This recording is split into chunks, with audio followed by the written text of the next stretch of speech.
Et je me suis rendu compte que je ne comprenais rien, et que je pense que je ne suis pas la seule à ne rien comprendre à cette histoire, au passé de cette histoire et au présent dans lequel on est maintenant. Et je me suis dit que j'avais envie de me cultiver, en fait. Je me disais qu'aujourd'hui, les jeunes gens, ils avaient intérêt à se cultiver, à comprendre le sens de l'histoire. L'ignorance mène au chaos, pas la connaissance.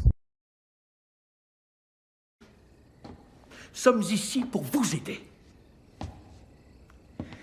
Vous aider à vous faire retrouver votre faculté de penser.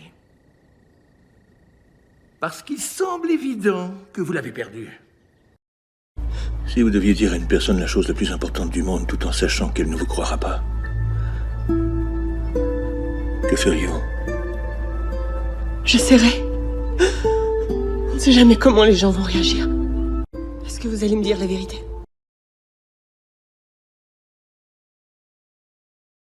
C'est comme ça que ça marche. Quand un peuple est assis sur quelque chose qu'on convoite, on en fait un ennemi. Et ça justifie le pillage.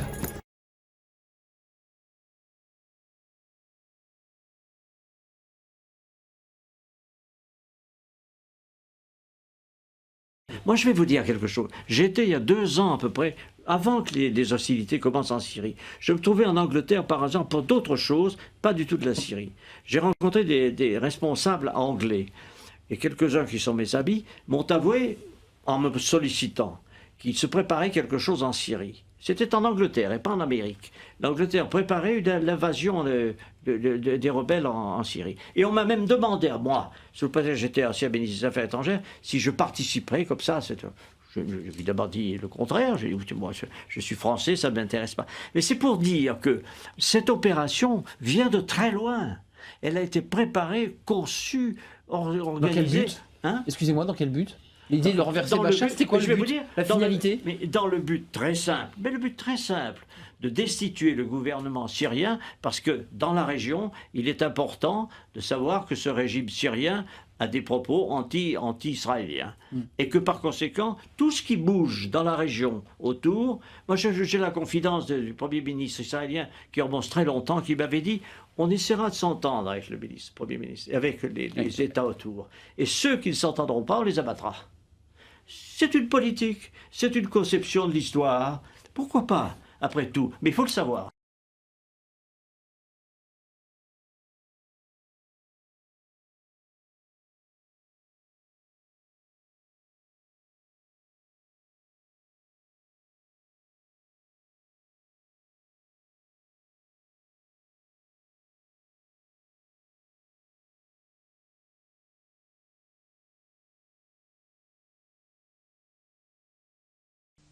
I went through the Pentagon 10 days after 9/11.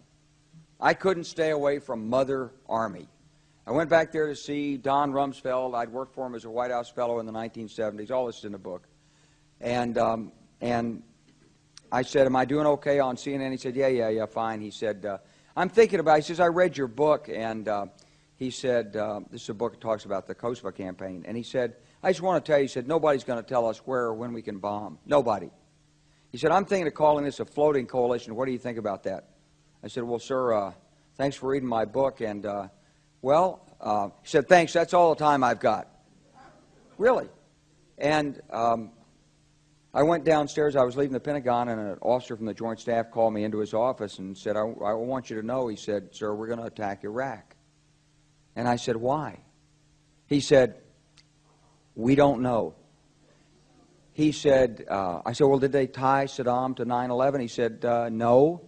And then I came back to the Pentagon about 6 weeks later. I saw the same officer. I said, why haven't we attacked Iraq? We still going to attack Iraq? He said, oh, sir. He says, it's worse than that.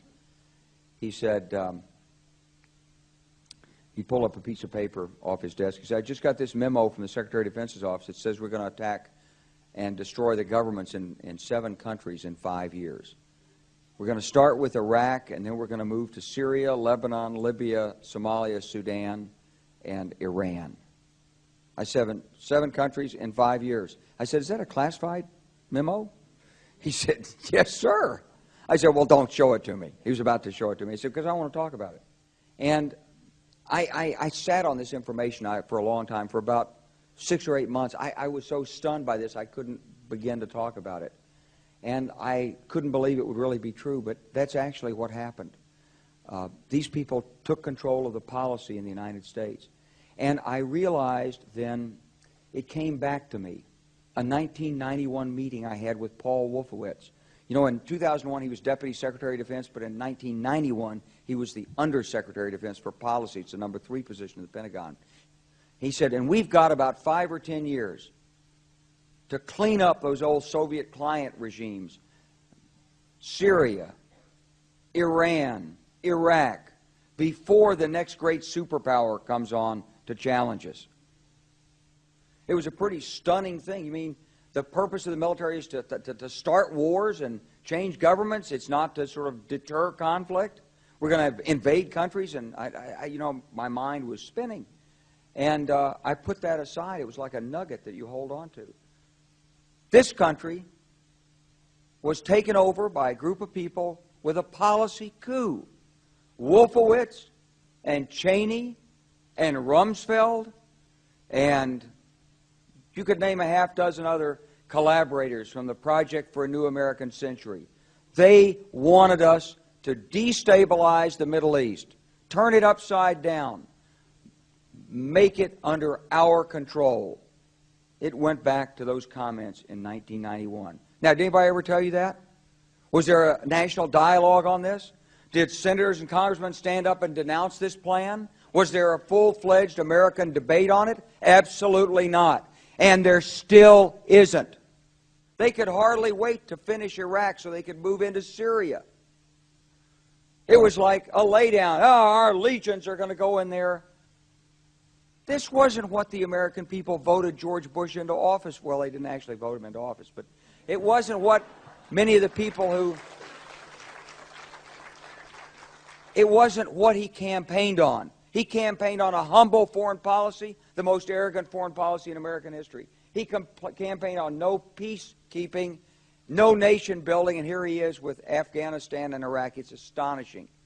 Whether you're a Democrat or a Republican, if you're an American, you ought to be concerned about the strategy of the United States in this region. What is our aim? What is our purpose? Why are we there? Why are Americans dying in this region?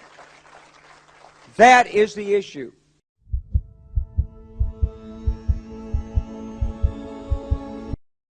On est tout de même en 2002. L'Amérique était la première puissance au point de vue armement et possibilités économiques, même si l'économie va à la traîne en ce moment. En tout cas, la première puissance mondiale, son rôle était de refaire la carte du Moyen-Orient pour en finir avec le désordre, au nom du nouvel ordre mondial, et que, dans ce cas, il fallait liquider des dictatures comme celle de Saddam Hussein, celle de Syrie, et en passant, empêcher le Liban de mettre des entraves, je parle des banquiers libanais, et en même temps, simplifier les histoires pétrolières, parce que à partir du moment où on contrôle, où ils contrôleront l'Irak, le pétrole d'Irak,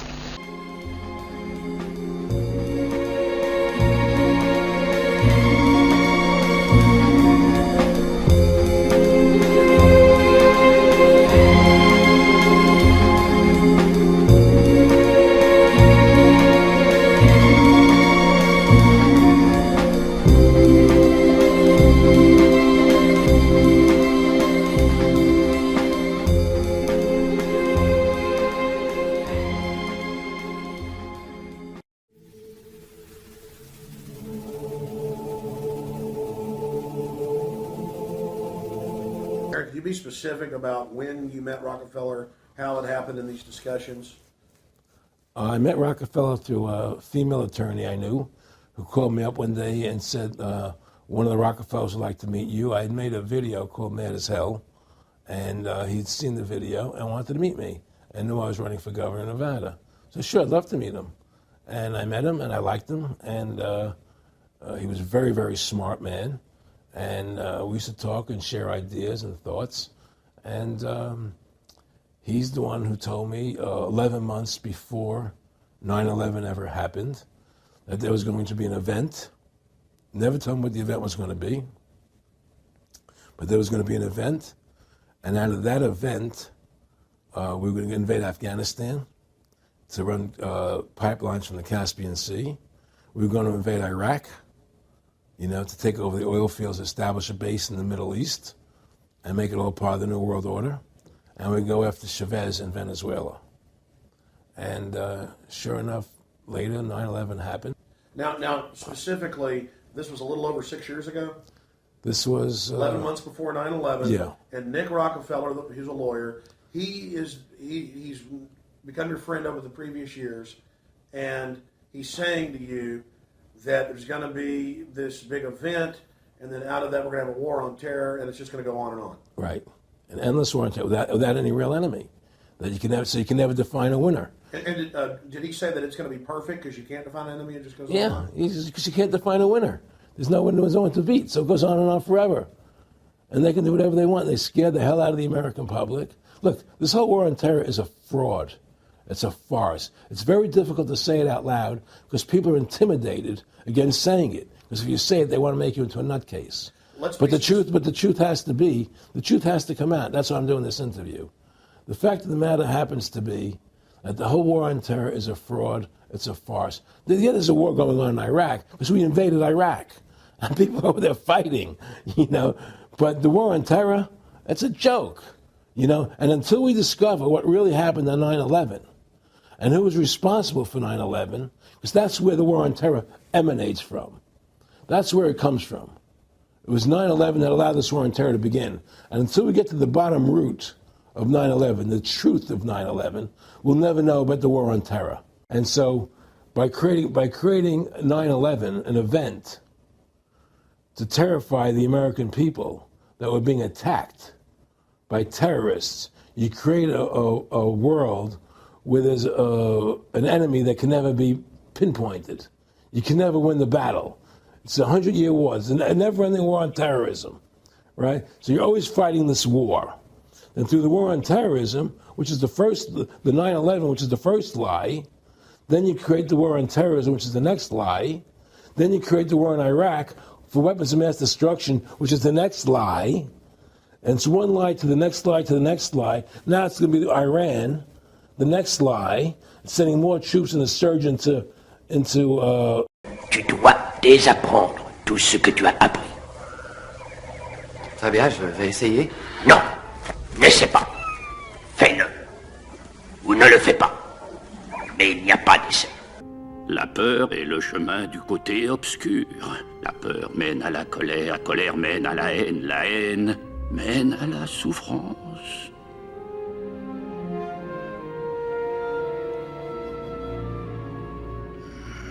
Je sens beaucoup de peur en toi. Prends garde à la colère, la peur, l'agression. Elles forment le côté obscur. Une fois que tu t'engages sur le chemin du côté obscur, à jamais il dominera ton destin.